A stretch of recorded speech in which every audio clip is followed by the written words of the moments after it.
Aku menentang konsep Al-Quran itu adalah kitab pedoman sepanjang masa. Oh, bukan. Iya, karena memang meskipun orang-orang bilang begitu, sebenarnya Al-Quran itu nggak bisa jadi pedoman sepanjang masa. Kenapa? Banyak yang sudah kadaluarsa konteksnya. Anda kira-kira kan tadi mengatakan sebetulnya agama seperti yang diajarkan pada abad ke-7 itu udah nggak relevan. Sebagian paling tidak. Termasuk Iya. soal perang ini. Terutama soal perang ini. Terutama Kalau soal misalnya perang gini, ini. kan ada misalnya yang bilang makanya Al-Quran tuh diamalkan secara utuh. Ya terus masa kita mau mengamalkan ayat misalnya wa idza laqitumul ladzina kafaru fadharbar riqab gitu. Dimanapun kamu ketemu orang kafir, penggal kepalanya. Kan nggak mungkin. Meskipun dan itu kan akhirnya jadi oleh para mufasir itu ya makanya dilihat ini konteksnya kan ini lagi masa perang. Nah, kalau misalnya konteksnya sudah tidak kontekstual kan berarti sudah tidak relevan gitu. Jadi dengan kata lain aturan-aturan mengenai itu di masa ini sebetulnya bisa dikatakan tidak relevan. Tidak relevan. Jadi jangan dijadikan pedoman hidup, tapi dilihat sebagai referensi sejarah aja. Kayak oh di Quran tuh ada perintah perang gini-gini, itu dijadikan catatan sejarah aja. Oh berarti Nabi dan pengikutnya saat itu diperintahkan perang. Ya Dan udah. Melawan. Memang kayak dilihat sebagai cerita aja, sebagai cerita sejarah. Tapi jangan dijadikan pedoman, ngapain gitu. Aneh kalau misalnya ini agak menyeramkan kalimat ngapain gitu. Iya, karena misalnya terus aku bawa golok gitu. Terus aku, kamu kafir, bacok gitu. Terus nanti tiba-tiba bacok orang kafir kan konyol. Karena perintahnya begitu ya? Iya, nanti terus masa aku pakai alasan ya aku kan menaati Al-Quran gitu. Karena Quran bilang carilah atau bila kamu dimanapun bertemu ya, dimana bertemu misalnya bacok gitu. Nah, bunuh ya. Karena maka dari itu biasanya ulama-ulama dan mufasir Muslim kan mengkontekstualisasikan gitu, ngasih tahu ini tuh konteksnya lagi perang. Kalau sekarang nggak boleh. Tapi kan ketika itu dikontekstualisasikan berarti itu kan informasi bahwa itu udah out of context, udah nggak relevan sama konteks kita. Gitu. Kalau begitu bisa nggak disebut sebagai yang tadi di awal pertanyaannya, Islam itu adalah sebuah agama yang justru mendukung, menyarankan agar umat Islam menggunakan perang. Aku nggak bisa bilang enggak, karena memang aku nggak bisa bilang enggak. Artinya kamu setuju itu? Dalam konteks, karena perintahnya memang ada dan ancamannya memang ada. Jadi memang Quran sendiri menyatakan perangilah dan bunuhlah, ya. Dan yang diperangi dan dibunuh itu adalah orang kafir. Orang kafir. Yang di sana definisi kafir itu adalah orang yang tidak berserah diri pada Islam, orang yang tidak menyerah pada Islam. Kalau orang bukan Islam itu masuk dalam kategori kafir nggak? Iya. Kalau dalam terminologi Islam ya, orang kafir itu adalah non-Islam. Nanti Anda balik ke sini ya. Cuma saya mau bilang, jadi waktu itu, ini perang nih. Kamu adalah dari suku tertentu yang saya taklukkan oleh orang-orang Islam. Terus perempuan-perempuan di suku kamu itu bisa diambil oleh kami? Bisa. Karena yang berkuasa adalah yang menang. Dan orang Islam melakukan itu? Iya. Oke. Dan ini agak menakutkan ya. Jadi, tapi bagaimana mungkin ya kita mengatakan dia adalah sebuah agama damai, sementara tadi Mela sendiri menyebut nih, ya, dia menundukkan lawan-lawannya dengan menggunakan kekerasan. Itu kan jadi kontradiktif dong. Kan orang sering mengatakan enggak, Islam menyebar dengan damai. Enggak, kata Kumaila, seorang yang belajar tentang agama dan sudah menjadi hafiz Al-Quran sejak usia 10, 11, 12. Ini nih orang yang belajar Quran beneran bilang enggak dong. Ya karena ya itu kan berlawanan dengan fakta sejarah.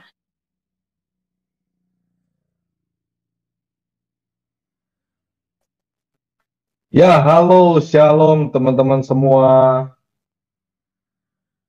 Ya, video yang barusan kita lihat ini saya dapatkan dari Pertimbangan keenam itu ada ayat yang nggak bisa dipakai lagi karena waktu itu bentuknya masih tahapan. Dan rampungnya baru pas pemerintahan Utsman. Bagi orang Islam, Al-Quran itu disepakati sebagai pedoman hidup sepanjang masa.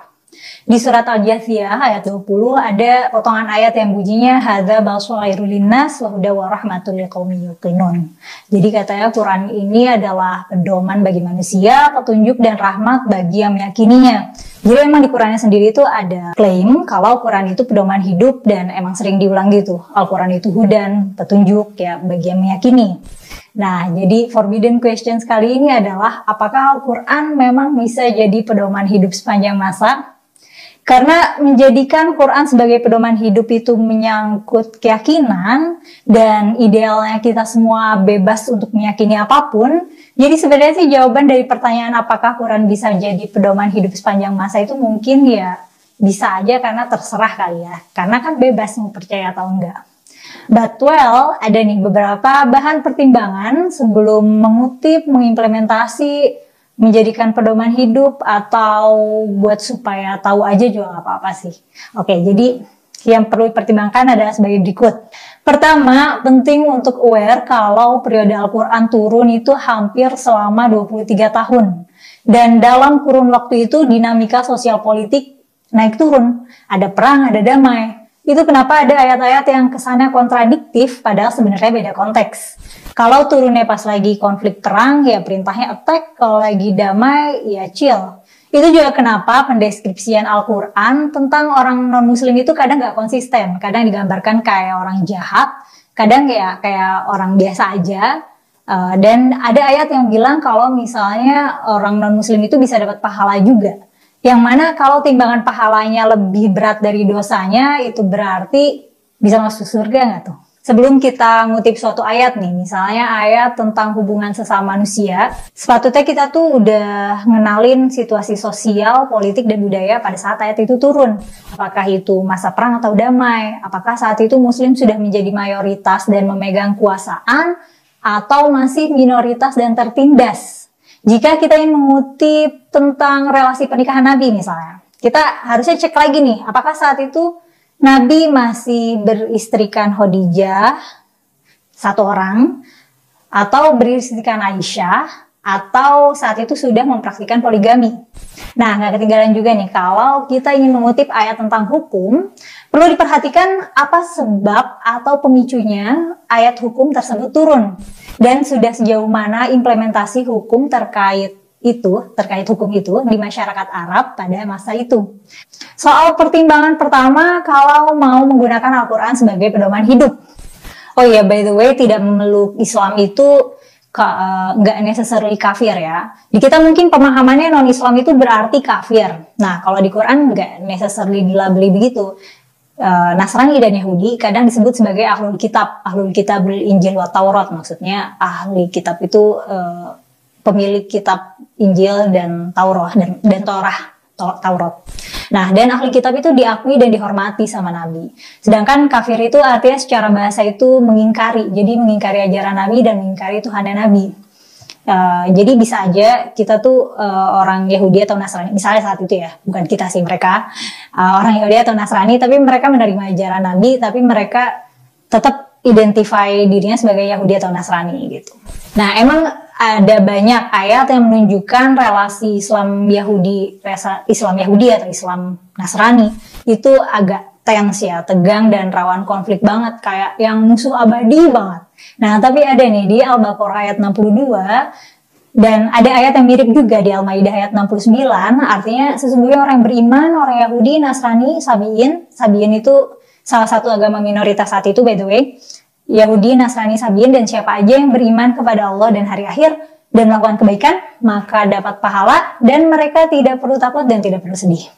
Nah, tentu saja Quran sebagai catatan sejarah juga terbatas ya. Kalau mau cek dinamika sosial politik saat itu, mesti cek riwayat dan asar, catatan sahabat dan generasi selanjutnya.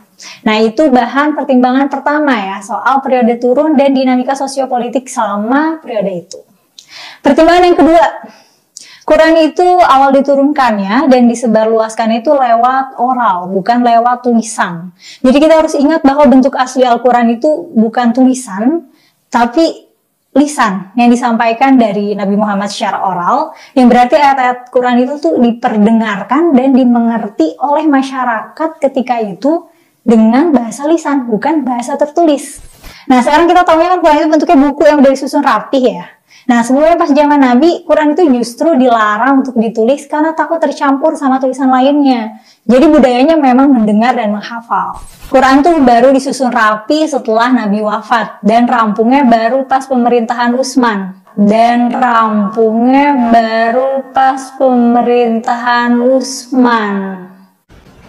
Kita sangat meyakini memang bahwa kitab Al-Quran yang sampai kepada kita sekarang itu diproduksi pada periode Utsman bin Affan.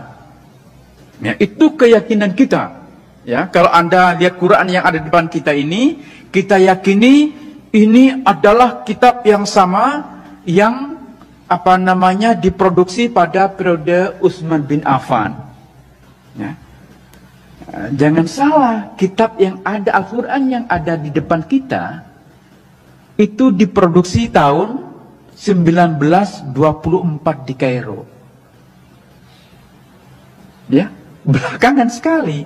Jadi kitab Quran standar yang ada di mana-mana, termasuk yang di depan kita sekarang, itu adalah produk dari komite yang dibuat oleh Menteri Dalam Negeri di Mesir dan terbit pertama kali tahun 1924. Nah, terus Quran tuh penyusunannya juga nggak kronologis. Tapi emang Nabi tuh ngasih brief ke Zaid bin Sabit. Zaid bin Sabit itu sekretaris Nabi untuk urusan tulisan Quran. Nabi ngasih brief urutan ayatnya tuh gimana. Nah, itu ada petunjuknya tuh dari Nabi. FYI, waktu itu media tulis tuh belum semudah sekarang ya. Nulis tuh masih pakai kulit hewan atau pakai tulang. Jadi media tulis tuh nggak murah dan resource-nya terbatas. Abad ke-7 kertas baru masuk, baru ada di Arab, tapi masih mahal. Abad ke-9 di Iran, di Irak udah mulai banyak, terus jadinya Baghdad punya percetakan perpustakaan besar tuh, namanya Baitul Hikmah, rumah kebijaksanaan. Dan tempat itu jadi pusat intelektual zaman kemasan Islam, tapi ya terus dihancurin bangsa Mongol.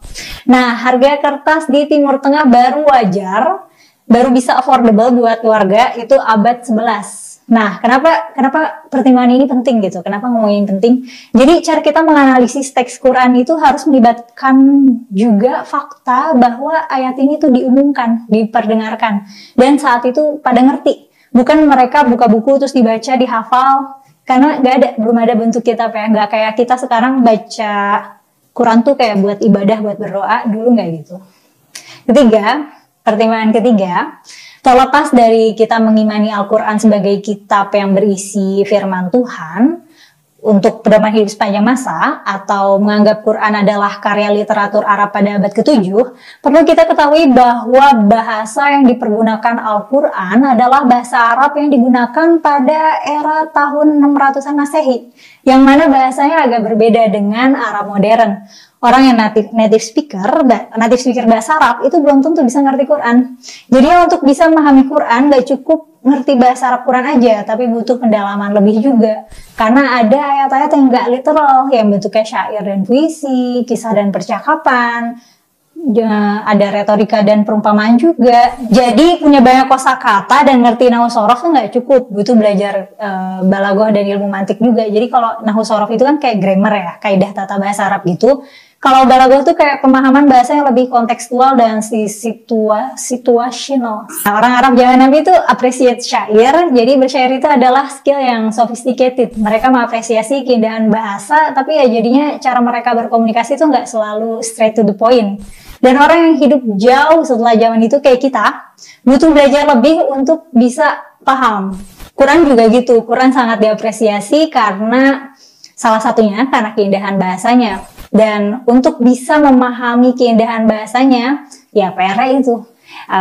Kita harus belajar bahasa Arab Quran dan seperangkat ilmu bahasa Arab lainnya deh.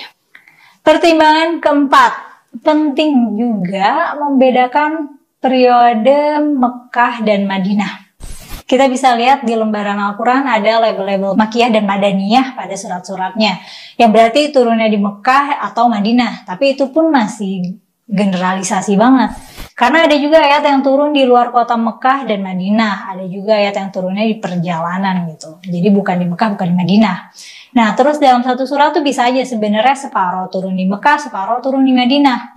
Nah, biasanya ayat Mekah ini pendek-pendek, mirip syair, isinya mengajarkan tentang konsep keimanan dan ketuhanan, sedangkan ayat Madinah biasanya ayat panjang yang sudah membahas ranah hukum dan gaya hidup Islami.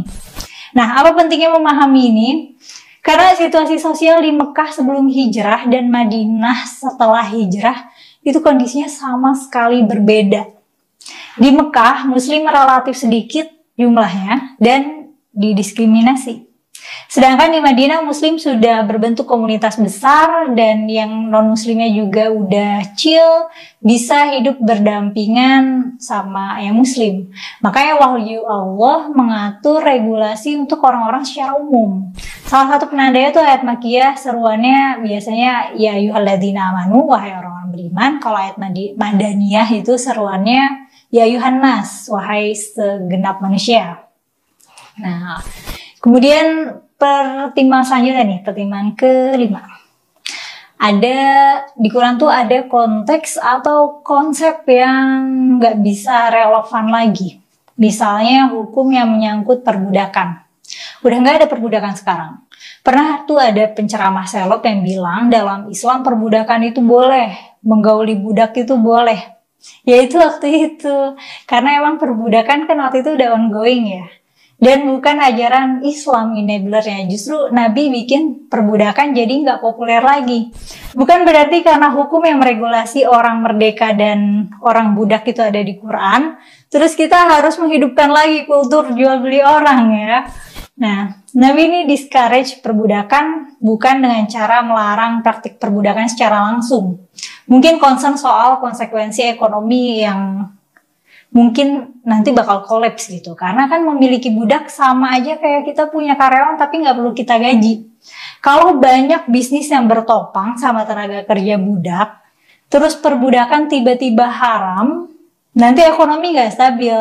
Nah mungkin itu makanya Nabi nggak ngelarang, tapi Nabi mendorong para pemilik budak untuk memerdekakan budak yang mereka punya.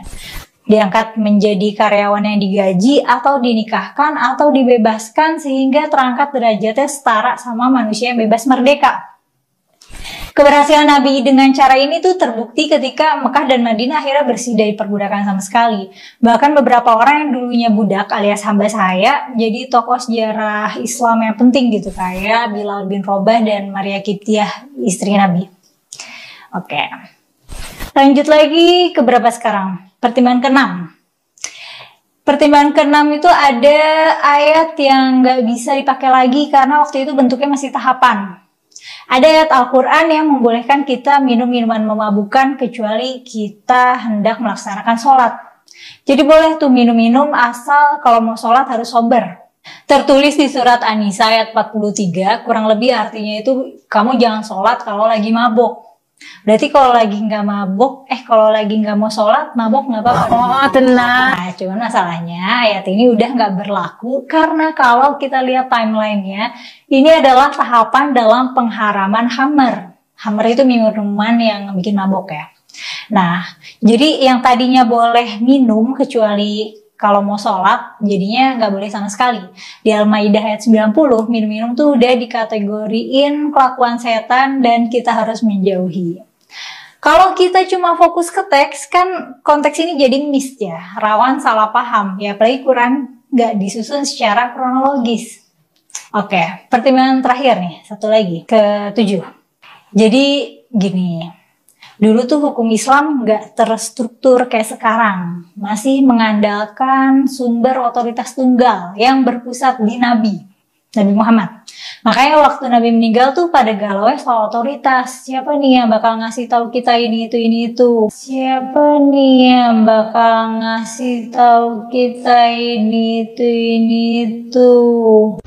Saya katakan ada masalah di dalam sejarah Islam sendiri, bahwa kodifikasi hukum Islam itu tidak dilakukan oleh lembaga atau institusi resmi negara, tapi itu personal, pribadi Imam Syafi'i, pribadi Imam Maliki, pribadi Hanafi, pribadi Hambali, Maliki, Hambali, Hanafi, Syafi'i, pribadi-pribadi yang hasil studinya saling bertabrakan, saling berbeda sama sekali.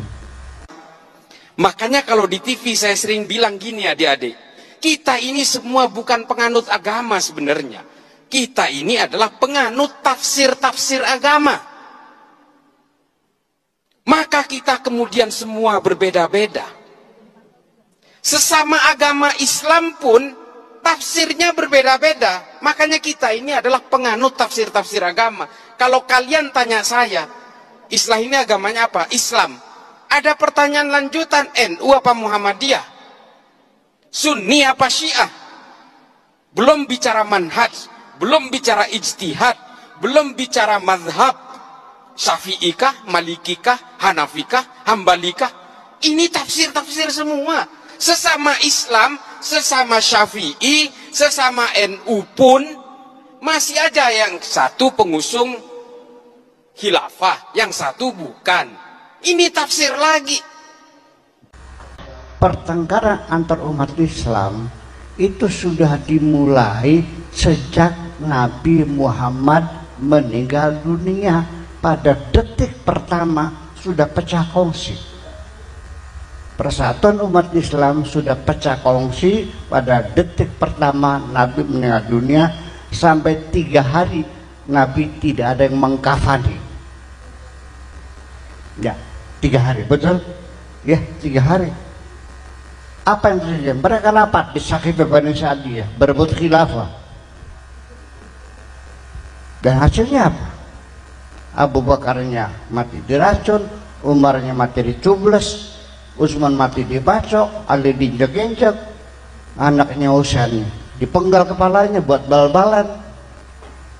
Baru pas di generasi Imam Syafi'i dan para imam mazhab lainnya, beliau-beliau ini mengkonstruk metodologi dan framework yang mereka sintesis dari Quran dan hadis. Jadi baru tuh ada ilmu fikih, usul fikih, ilmu tafsir, ilmu hadis, dan jadinya orang bisa belajar nih segala metodologi yang udah disusun imam mazhab. Yang mana kalau orang itu belajar, dia jadi ngerti gimana framework ulama, dan kalau ada masalah kontemporer, dia bisa berfatwa menggunakan metode dan framework legasinya imam mazhab tadi.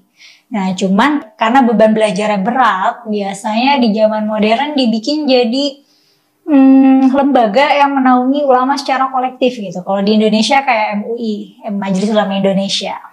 Nah, gitu deh, kira-kira beberapa pertimbangan yang kayaknya wajib diketahui sebelum kita mau menggunakan Al-Quran untuk jadi pedoman hidup kali ya. Oke, segitu dulu. Kalau ada pertanyaan atau sanggahan, feel free untuk komen ya. Sebenarnya emang sih bebas untuk komen apa, tapi alangkah baiknya bisa komentar yang beradab gitu, kayak manusia modern yang sudah civilized, yang sudah melalui proses peradaban modern. Tulisan itu kan medium yang merefleksikan sikap dan pikiran seseorang, by the way. Apa yang kamu tulis itu menggambarkan kamu. Nah, aku akan sangat appreciate kalau komennya sivil, tapi kalau nggak bisa atau nggak mau juga nggak apa-apa.